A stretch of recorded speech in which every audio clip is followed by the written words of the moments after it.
Sonic Universe Issue 12. With finiteness near the Grand Master of the Down Under Dark Egg Legion, he explains that while he doesn't like Eggman or the Iron Queen, all of them desire the Master Emerald. He says that he's to oversee the last of Angel Island being returned to its place in the Great Crater.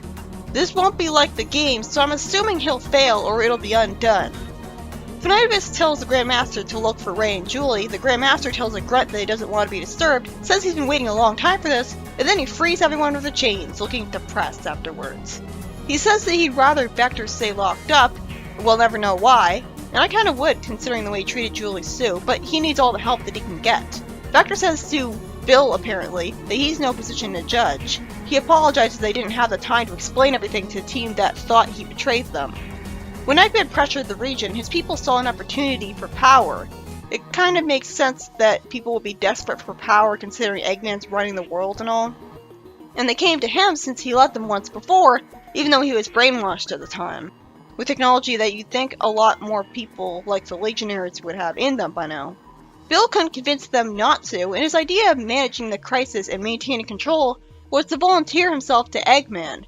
The platypuses were upgraded with cybernetics, which apparently didn't brainwash the platypuses into obedience because Bill is able to rebel against Eggman.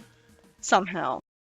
And Bill explains that while he tried to intentionally mismanage things, he had to make some progress for the Legion, or Eggman gets suspicious of him. This is kind of where his idea falls apart, because what does he mean by some progress? How much can he afford to get away with mismanaging things before Eggman decides, no, you're replaceable? I mean, I know that Eggman has him around because he likes the idea of having a former freedom fighter as a Grand Master of the Dark Legion. He's probably keeping him there out of sadism as a result, to spite the Down Under freedom fighters. But he's gotta get sick of him being the most incompetent Grand Master eventually. His friends all heartwarmingly forgive him, with Barbie hugging him, and he says with his hand on her shoulder that they have to escape. I mean, I like this concept. It makes him more interesting than his bland self used to be.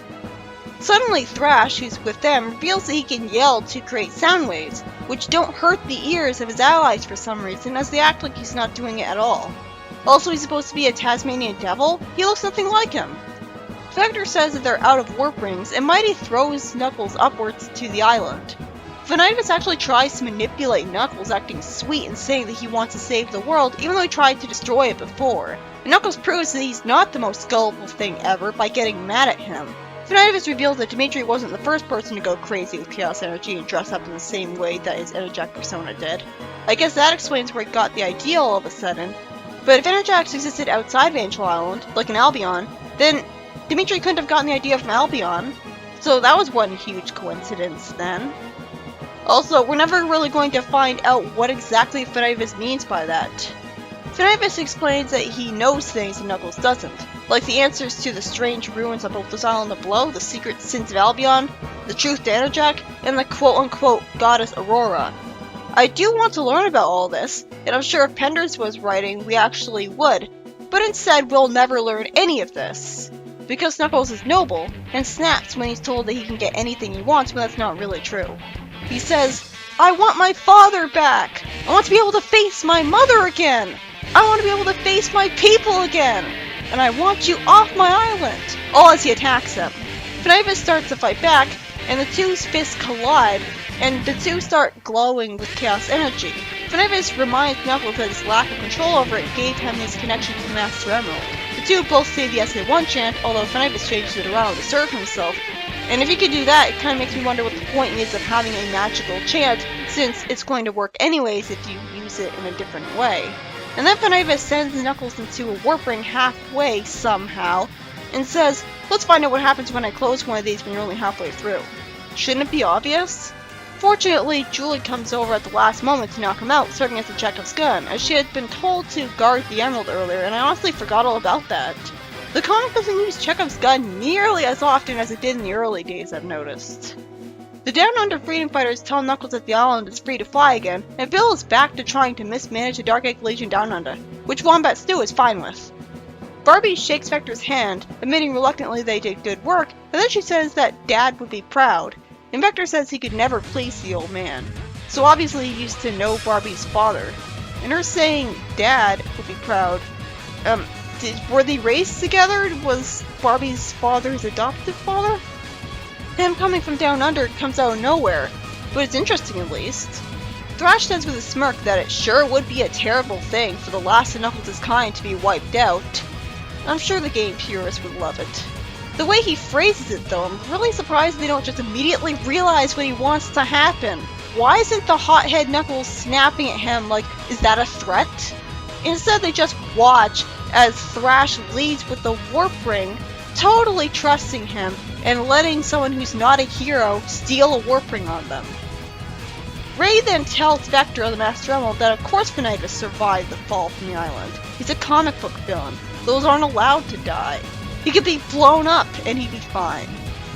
Julie says that she's proud of Knuckles for resisting the urge to go with finiteness just to get more knowledge of the echidnas, basically pulling a Shadow from Shadow the Hedgehog when he went with Black Doom just to get answers to his past.